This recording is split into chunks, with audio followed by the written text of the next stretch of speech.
bence bir liman.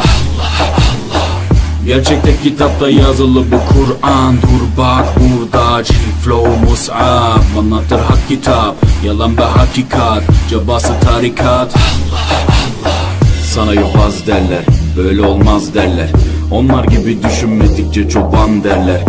Biz Müslümanız, düşüncemiz hüsnü zandır. Bak istediğin güçle saldır, biz Rabbe müptelayız. İşimde Allah, dilimde Allah, zikrimde Allah, fikrimde Allah, aklımda Allah, aşkımda Allah, aslımda Allah, kanımda Allah. Hasbi Rabbi Cellallah, ma fi kalbi gayrullah. Nur Muhammed sallallahu, la ilahe illallah. Hasbi Rabbi Cellallah, ma fi kalbi gayrullah.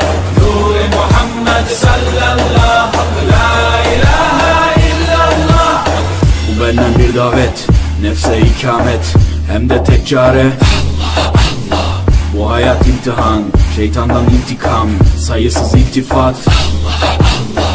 Güvendiğin dağlara kar yağar bak ancak Allah asla seni satmaz.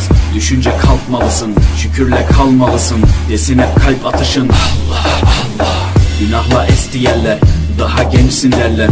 Bu hayat basamakları, çürük merdivenler. Senden bir istirham, devamlı istiğfar, gereken irtibat Allah Allah. İşimde Allah, dilimde Allah, zikrimde Allah, fikrimde Allah, aklımda Allah, aşkımda Allah, aslımda Allah, kanımda Allah. Hasbi Rabbi Cellallah, ma fi kalbi gayrullah.